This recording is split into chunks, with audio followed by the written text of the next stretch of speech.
month. Okay, I'm Want me live. to adjust No, just see if the camera is on you. Yeah, perfect. No. No? How can you? No. It's good. You thank you. I need to get it to the inside. It's a. Aye. It's good. It's good. We're good. That's good, is it? Yeah, it's good. Okay. From Levi Yitzchak. Oh no, it has to be it back. Okay, here we are. So, this sikha is one of the mind-blowing sikhas the Rebbe spoke, in continuation to the idea where the Rebbe was saying that the world has already completed all its work, and the world that we've been learning the last few weeks, which means really that the physical world is completely holy. We finished the job that we needed to accomplish in Galus. That's the content of all these winter sikhas. This week I'm going to do different than I did in the last few weeks. We're actually going to learn the sikha. Wait. We're actually going to learn the sikha from.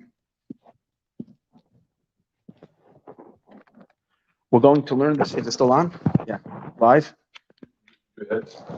Okay. Now we're good?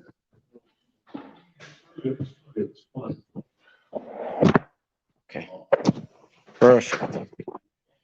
So I'm going to learn the sikha inside. But what I would like you to notice at this sikha is there's going to be something absolutely stunning and amazing at the end. Okay, we need everybody's attention here. Guys. So there's going to be something extraordinarily stunning at the end that I didn't come up with. I saw it in a sefer. Someone caught on to something about this sikha. This was a very unique sikha because the Rebbe doesn't even address the parsha, the entire sikha. The Rebbe sits down on Shabbos and the Rebbe is talking about current events, kind of the state of the Jewish people, the state of the world. It's like Mishpatim and Beis. A few sikhas where the Rebbe is like almost like ignoring Mishpatim. The Rebbe is talking about the parsha. But over here, it's like the whole opening and the whole discussion is about a state of affairs that's existing in the world. It's so different than the regular sikhas. So let's read. You see how the Rebbe opens the sikha. You can see it's like a stunning. Dubr pa'amim rabbis, we spoke many times lachroin in the past, ubefrat bismana achroin, particularly in the latter time. Our generation is the last generation of the exile. That's the deal. The Golus doesn't, there's no in between. If there's no Golus, then it's exile. So if we're finishing Golus, we're the last generation. If we complete the exile, then we have to be the first generation of the Giyul. Kivin Shekvar Simon was calling Yonei Avoda. Since we've already finished all the work, which was the Teichen that the Rebbe kept on telling us in Pashas Chayesada, told us, Vayetze, Vayishlach. We had this long discussion on this in the last few weeks. We finished all the Inyanim Avoda. We're standing already ready for the complete Giyuma. Moshiach tzedkeinu through Moshiach. Take off a Yad Mamish instantly. Fine. This is the unique time that we're. This is the only one that's Muga. I don't know. I didn't research the Fabeng. So therefore, the question is Yesh Hashoyalim. So I want everybody to pay attention. The Rebbe is going to present a question. Okay. To the question, the Rebbe is going to provide two answers.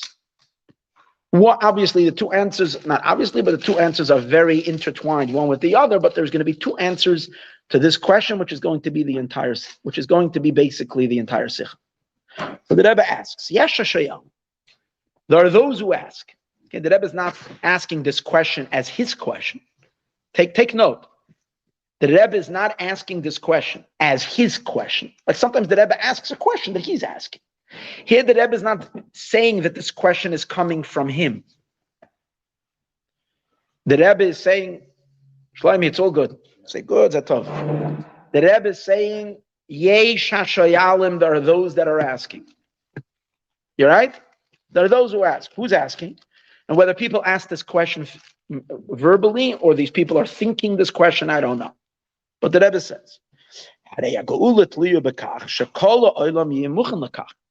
the Geul is dependent that the whole world should be ready for it.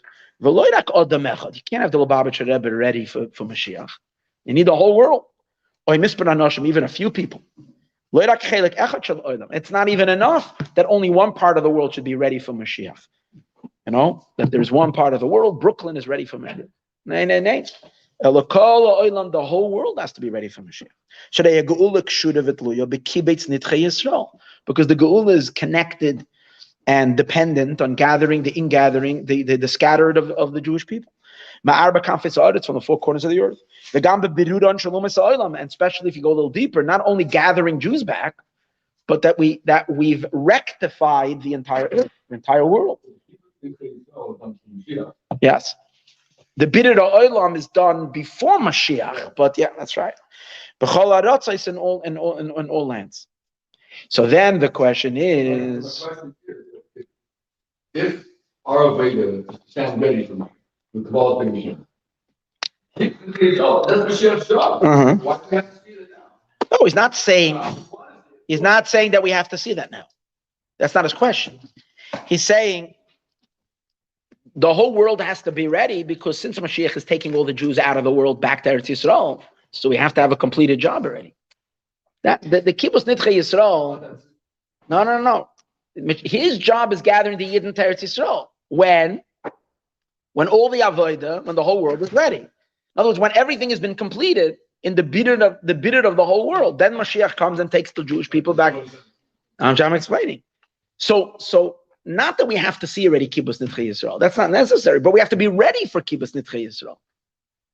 Where do we see that we're now standing at a point where we're ready for Mashiach to take all the Yidden to bring them to Eretz Yisrael? Where do you see that? Now, why do you have to see that? Well, that's dependent on something. You can only bring Jews back if the Jews finish their job wherever they are. We're not leaving until we're done. So we have to have finished the world of being a mevader the world. So the question is, where do we see this in the world? He's not asking where do we see that we're ready to be. Where do you see a shinui in the world? That the world is now more prepared for the Geula. More than in the earlier generations. What do you see now in the world that the world is more ready for Kibbutz Nidchei Yisrael, for Mashiach to take us back home more than any other time? So the Rebbe answers in Siv Beis. And again, as I mentioned, here he's giving his first answer. This again also starts this week in the parsha. The real Golus begins Parshas Vayeshev when Yosef is the first one who leads the Jewish people into Golus. So the question is, what's the reason why the Jewish people are always on the move? Why are we always moving from place to place? So now the Rebbe is going to give an explanation of why Yidden are mefuzar or mefoided bein ha'amim. What's the reason for it? So he explains, even though the Shapizurim Shabbat Yisrael B'Medinas Olam Hashayna is this that Yidden are scattered in the various places in the world, mefuzar and mefoided bein ha'amim, scattered all over, who yerida b'chitzaynis, externally it's a descent. Ukechol sha'pizar rav yoser, and the more scattered we are, kacha yerida gedol yoser. That's an indicative that it's a greater descent. It's a greater golus. Nevertheless, so even though it's a negative thing, Amru Chachamenu Zal. Nevertheless, our Chachamim say, Tzedakah asa Kadosh Baruch Hu liyisrael shapizrain lebein umayis. The Eibishter made a tzedakah, a good thing that he scattered the Yidden amongst the nations. They do a pidish apnimi bezeh. No, now the simple reason is because Mamish last week's parish, based on the idea. That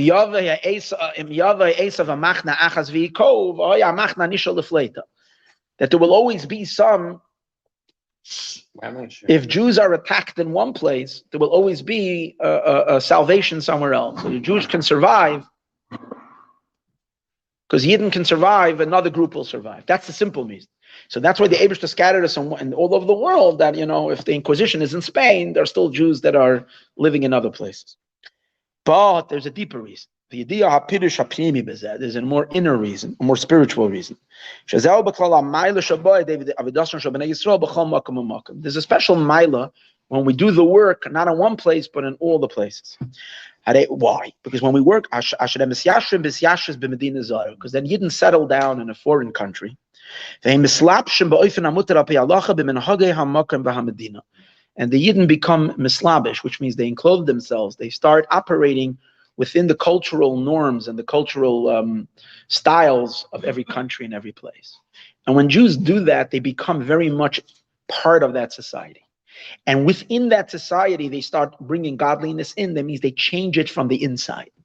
They internally shift that society. Dafka, because they begin to behave with mannerisms, and they become that way. Afton from Hong Kong says about his children are made in Hong Kong. That we have Jews that are made, and by the way, the Alter Rebbe is an amazing mimer. The Alter Rebbe explains that the Iker Bidur HaNitzutzis, it's an amazing thing. People don't realize this. The Alter Rebbe says the Iker Bidur HaNitzutzis that happens in Mitzrayim was just Jews having babies.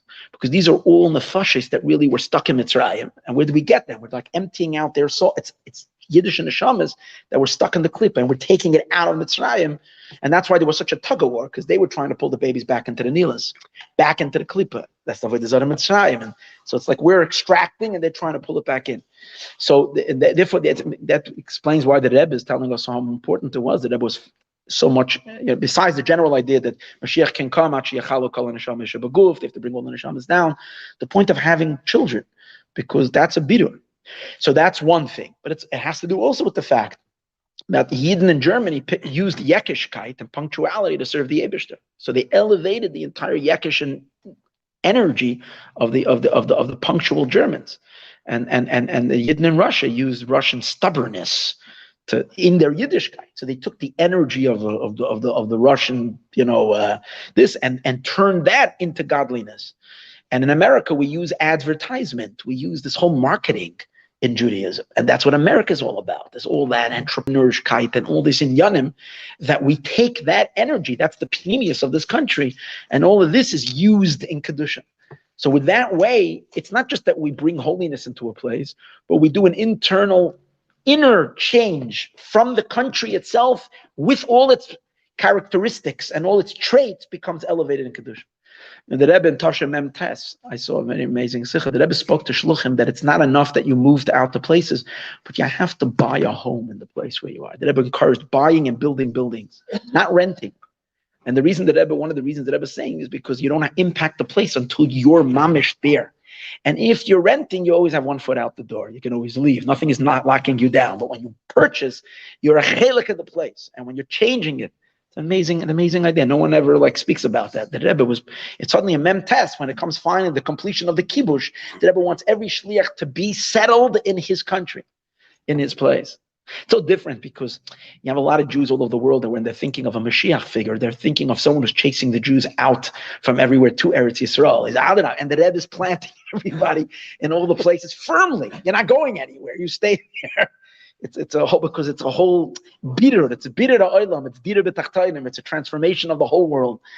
It's not an escape. It's not kibarach ha'am. If you have an escape, the faster you get out of there, it's better. But if it's you're lifting the whole world with you, you gotta really get in.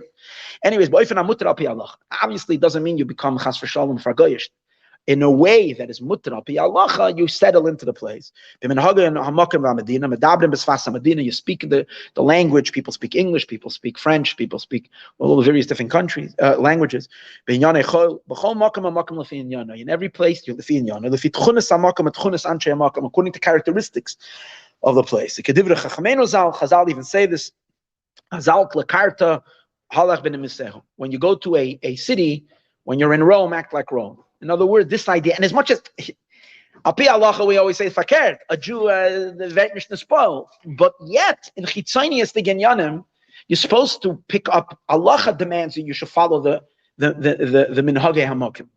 Halach ta'leir nahag b'minhagei. Acha didhu, until the halacha is.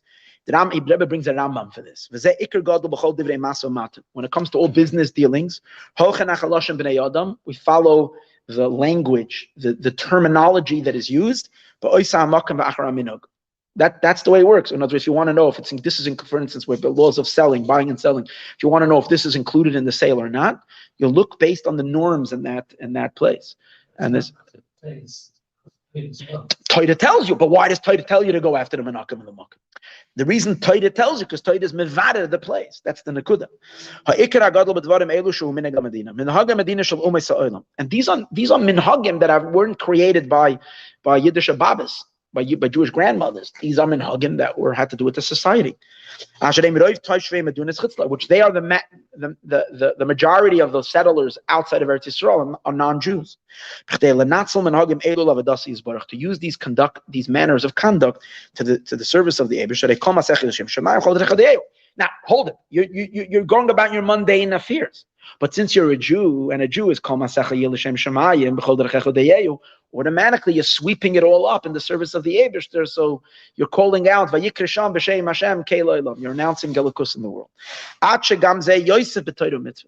Ad kedei kach that dafke the minhagi hamakim add to Torah mitzvahs. But not the cultural minhagim. Not the cultural minhagim. I see they're eating turkey on Thanksgiving, but the minhagim of business and so on and so forth, civil society and things like that, and also language, and also people pick up when you live in certain places. You didn't also become, certain essential characteristics become part of your nature. The French have their characters different than Americans, and Americans have their, and Yidden, and it applies to even Satmar Chassidim live in Williamsburg also have American, as much as they shelter themselves, also pick up certain Amerikanishkeit, which becomes part of the American mind and mold. And then these things are integrated into Yiddishkeit. That's what the Rebbe is saying. So they're adding, that's the nitzutz that's being added and elevating and causing a certain breitkeit in Yiddishkeit, for instance, coming from America. Certain richness, a certain broadness, that this was brought into Yiddishkeit from the American Jews. And others brought their qualities and so on and so forth. Now the Rebbe is adding a spiritual, a more mystical touch to it. In order that we should add converts. This is referring to sparks of holiness that are there in all matters of the world. This that the Eibusher scattered Jews into all these places in the world. It's in order to elevate the sparks that are in that place.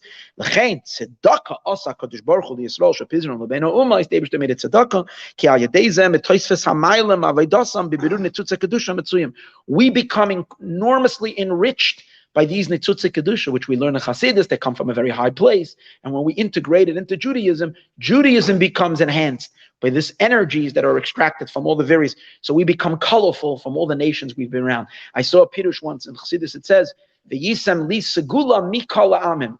You're going to be a segula. How? Mikol ha'amim, from the nations itself. The nations itself, from what you've elevated from the nations, that's going to make you a treasure. You can have a treasure from the nations. Anything that we have added to the culture of this country as well. For sure, yeah. Now for sure. I mean, just last time I heard on the radio a guy talking, a guy, that he's just talking, whatever, and he says, no, I told him it was emes. You know what emes is? Emes is not like telling the truth. Emes means that if you lie and you're saying emes, then that makes it. What's that like? I'm just saying is. For sure. That's how we're mevarer netzutzis. But that's how we're mevarer netzutzis. It's a give and take. It's an infusion of godliness amongst them. So with this we'll understand why it's so great when you didn't get around everywhere. Because if we stay local, kind of, then we're not becoming so enriched. We're not reaching all the far-flung corners. That's why the Rebbe says it's a very big mile the farther we go, the more scattered we are, because we impact the greater globe.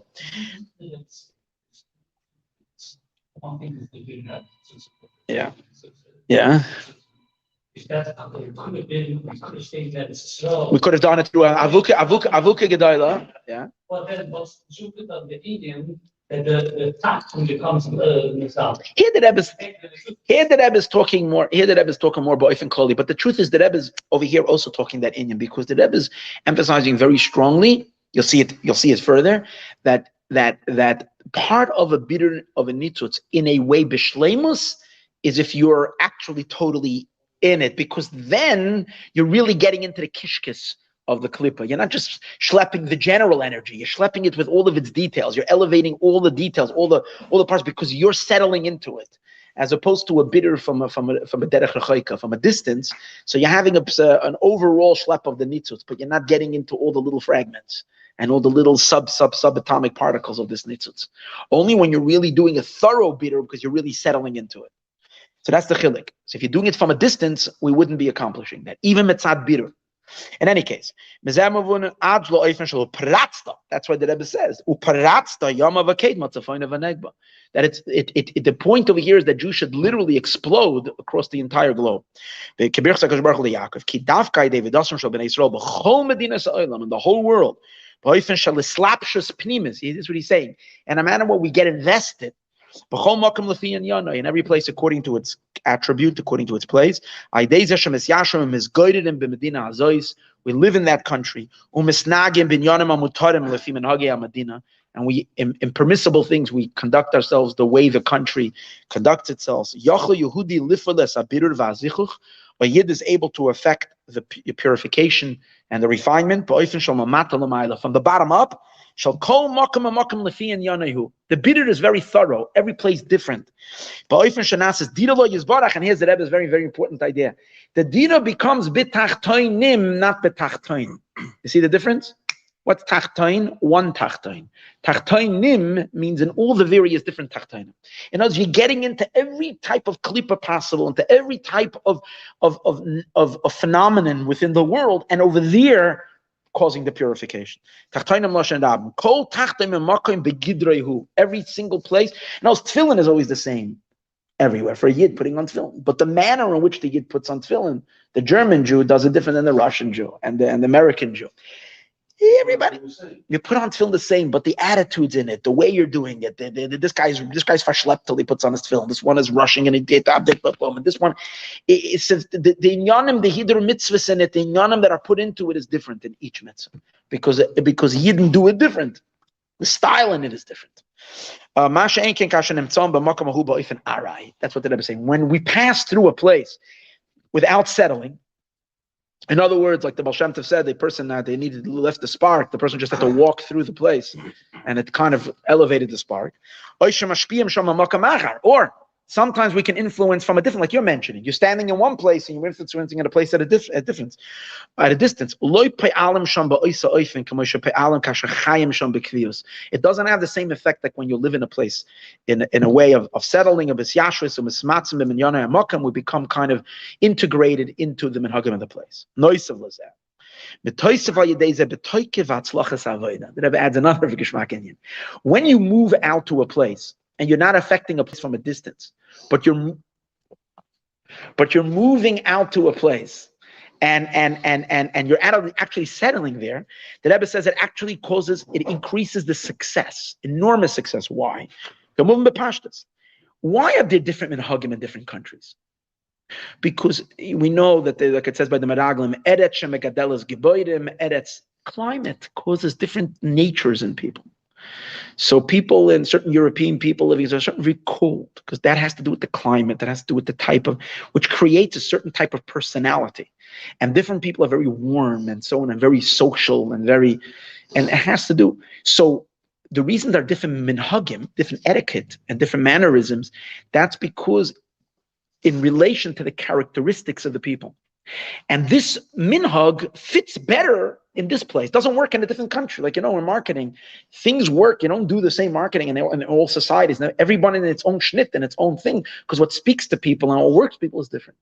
So the Rebbe is saying that means that if you're conducting yourself with the minhagim of a certain way, you're actually more in tune with the inner, with the qualities of that country. Every country has its milas. The Eibishter created a world multifaceted, multicolorful. Every country has so much to give towards the ultimate beauty of godliness in this world. Each country, the Shivam Imos, in the end, each one is going to contribute. So if we remain European Jews, and from Europe we're affecting America, so we're not really having such impact within the country. But when we're going into it, we're getting into settling into every country, and therefore, to a certain degree, becoming part of that society, and yet sticking firm to our Yiddishkeit and utilizing those elements. So this is how we can embrace and integrate all these amazing characteristics from the various different Gentile nations and beautify Judaism and beautify God's world with all these characteristics. And then Yiddishkeit, as we mentioned, is far more enriched, as he explains.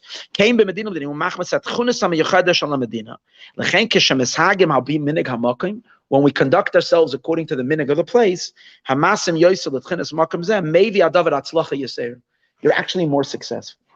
That's why, if you're going to send a shliach to Argentina, you're much better off finding a native Argentinian Spanish boy, and he should be the shliach there, as they're taking an Israeli and sending him there. He can adapt eventually, but it's not the same, because natives are always better because they understand, they get to the people on a much deeper level. Yeah. It's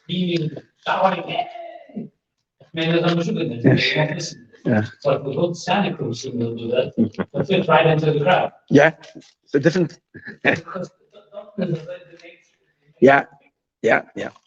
So it's each one has its Inyan. But Malcolm zeh tzarich l'snagli fi medina gamin. Achu tzarich kam lenatzelis minhagi amakim b'avodas Hashem shaloi. The Rebbe says you have to utilize the ways of the country in your avodas Hashem. Shalei kach maybe adav toisves hatzlacha gam b'avodasei b'asam l'minhagi amakim.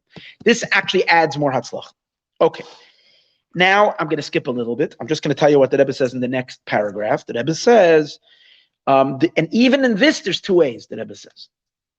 Well, he says one of them is that even if you're in a place, but the place is still the Jew who's in, let's say the shliach who's in that place, sets up Judaism, but that's not a headquarters for Judaism. That's a branch. You have the main location, and that's where Yiddishkeit is really thriving.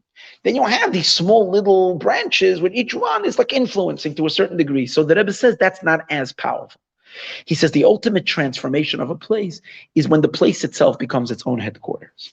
In other words, when it itself becomes self-sufficient, it doesn't need it doesn't have to lean onto a different community. It's like LA over here, for instance. It used to be LA was dependent on New York. LA has its own, it has its own operation. San Francisco, for instance, doesn't. It doesn't have its infrastructure. Kids have to go to school elsewhere, so on and so forth. And even when they're having something, they're very much the food has to be shipped in from the other places. It's not self-sufficient. When a place becomes self-sufficient and self-reliant, that means that it itself has become kaddish. It itself has become so thoroughly godly on its own without having to, it's not a makabel. It itself is standing on its own, and it can be mashpia on other places. Yeah.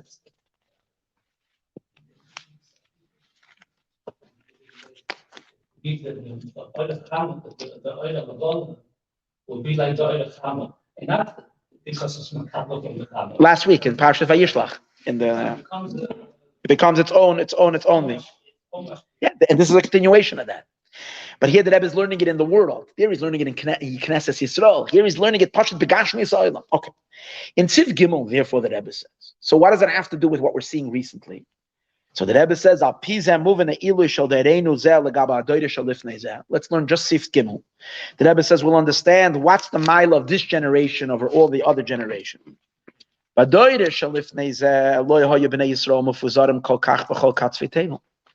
Jews were not so scattered.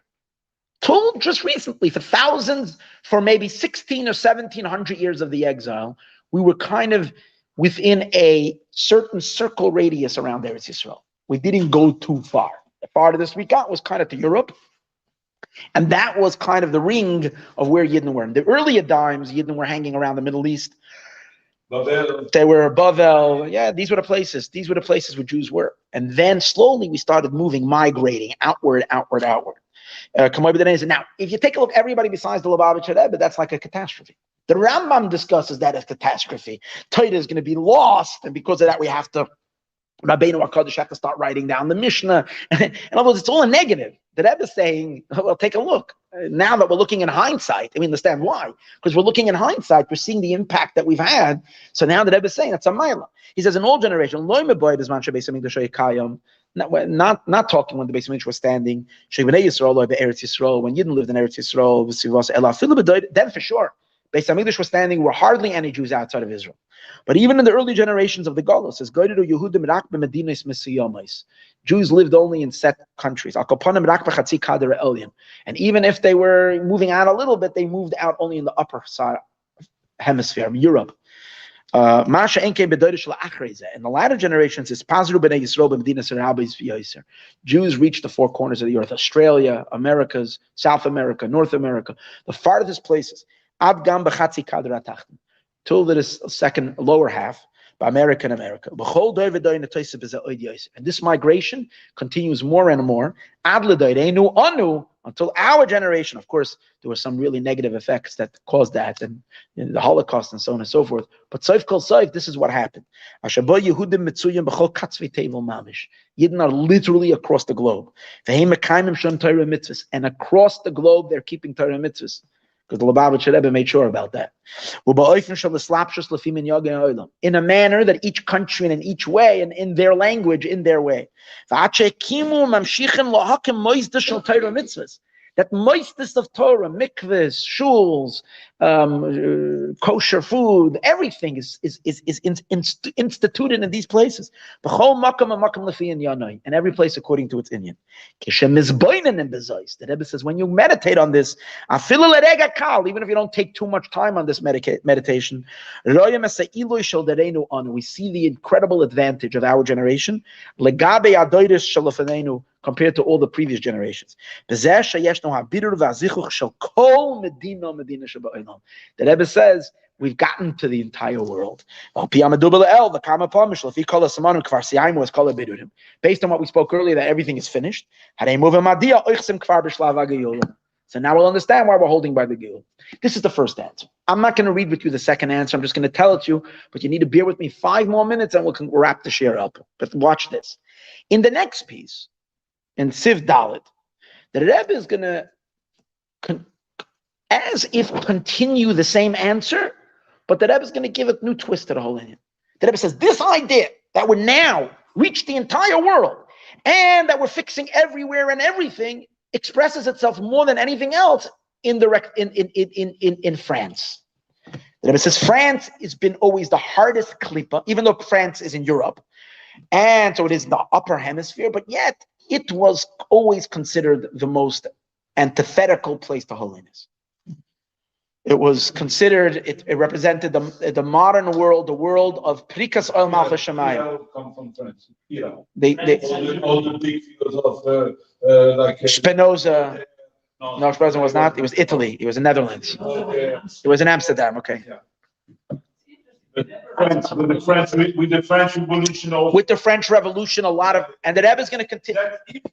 The Rebbe is going to continue along. We're going to discuss this next week, where the Rebbe continues a whole long discussion how even the Alter Rebbe, who's like the most courageous of tzaddikim and so on and so forth, still was not gonna start up with, was gonna keep away from France. France was considered just unbreachable. The klippa there was so strong. And the Rebbe is saying that after all the work we've done in the last couple of years, what we see is that France has not only been infiltrated by holiness, but it has become filled with institutions of kedusha. Not only that, but it is completely self-sufficient. It doesn't need, and not only that, it produces students that go other places and inspire other people.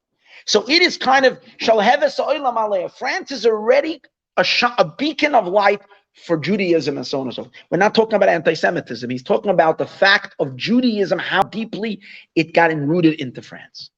And the Rebbe says, France is symbolic of the final bitter of all the nations, and therefore he says, France is Tzarfas, the same gematria as Ufaratzta, and gematria 770. The Rebbe goes into a long arichos, because the world is made up of 70 nations. And since France is the last bitter of the 70 nations, that's why France is gematria 770, because France represents the completion of all the 70 nations. And once we elevate France, we elevate it all. That's the Rebbe's. So bear in mind, what did the Rebbe say now? First, he explained, in general, we've traveled the entire world. Number one, we've migrated the entire world. That's why the world is now ready for Moshiach. Reason number two, We've already elevated France, and France kind of is like the epicenter of all Klippa. And once that's elevated, it's all elevated. We should learn this Barichos next week, but I want to share with you something stunning, stunning. Look at, turn over your next page, 2 pages, and go to the Medrash I just printed out. In the second, you have 2 pages of Medrash, the first page. Can't really, it's got a little blotched out base on the top that you can't see too much. Yeah. The first page. No. I made a mistake. So it would be the one that says Sidra Tinyana on it. You see? It's Medrash Shir Hashirim, it's Perik Beis. Rabbi Hanina, look at the second column and look at 1, 2, 3, 4, 5, 6, 7 lines from the bottom. 7 lines from the bottom, second column. The line begins with the word Benoi Shel Rabbi Yossi Hagalili. It's an abbreviation. Benoi. See it? And Reb Chunya b'Shem Reb Elazar ben Yaakov.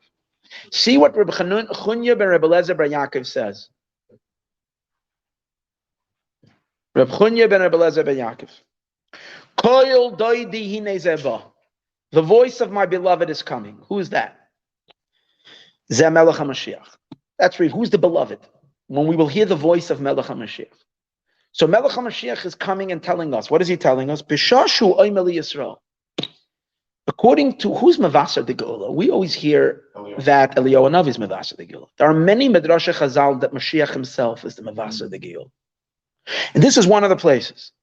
Moshiach is the one who tells the Jewish people, "B'shashu oimeli Yisrael b'chodesh hazeh atem nigalim." Yeah, okay. Here the Medrash says this month, but you can read it b'chidush hazeh. This, but whatever. At this time, you're being redeemed. Oimrim loy. There's going to be a dialogue. The people will say to Mashiach. It won't go down easily. The people will say to Mashiach Tzidkenu, "Eich anu nigalim." How are we redeemed? Didn't God swear that he's going to enslave us amongst the 70 nations?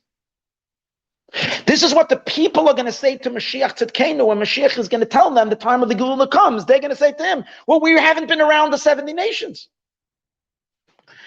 And he gives them 2 answers. Mashiach will give 2 answers. And he says to them, number 1, one of you is going to the city of Berbavia. The other one is going to Shmataria, and the other one is going to Bavaria. It's as if you all were everywhere, because you've been, some of you were there, some of you were there. Echad mekem over here, echad mekem over here. You cleaned up, you managed to get everywhere. You were yoitza. You were yoitza to be enslaved to every nation, because one of you went there and one of you went there. And not only that, second answer. This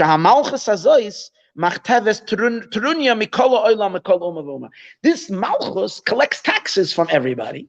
So Rome or whatever. So when you're enslaved to them, you are really, it's as if you're enslaved to everybody, because they're kind of a representation of everybody in the world. It's an international, government kind of, it's a collection, it's kind of a UN kind of a situation. And therefore, these are the two tshuvas that Mashiach will answer the Jewish people. Let's go back to the Rebbe's Shaila. Let's read the words. The Rebbe starts, Duper Kama Pa'amin. Let's go back to the first paragraph we just read.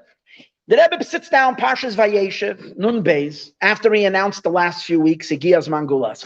He says, we're sitting by the table with Mashiach Tzidkenu already. All you need to do is open your eyes. So the next week, the Rebbe starts the Fabrengen.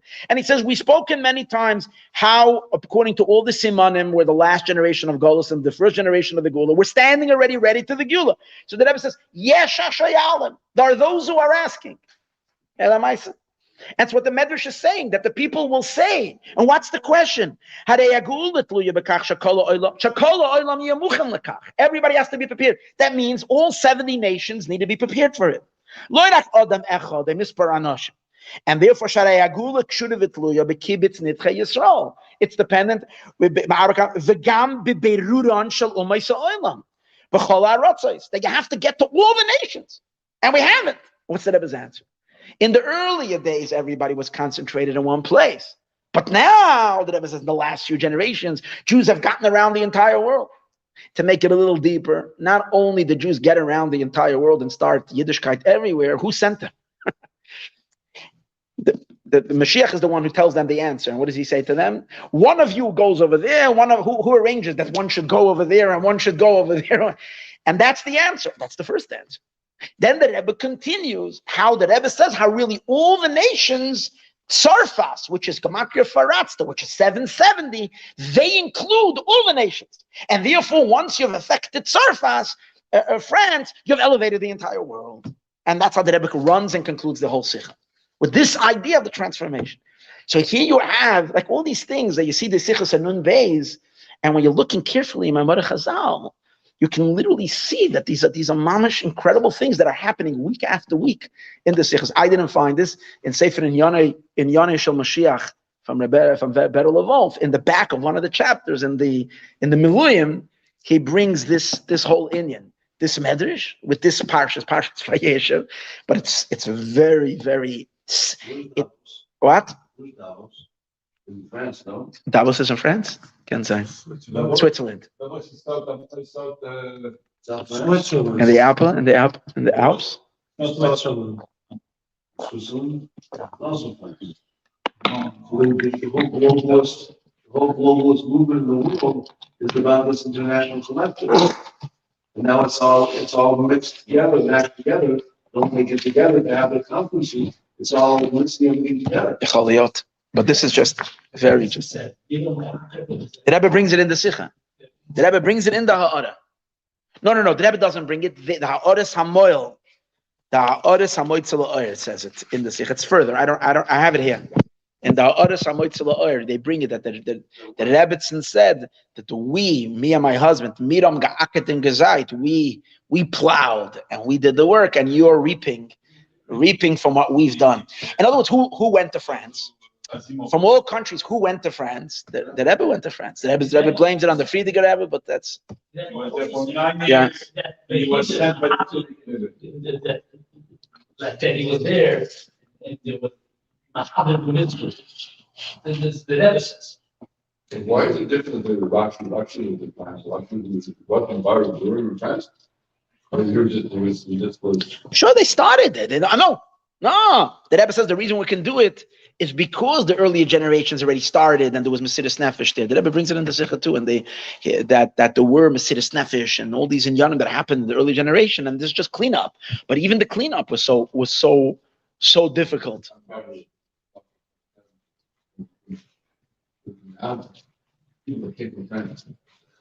Yeah, man, their chayas was enormous, especially Mashiach chayas, very strong.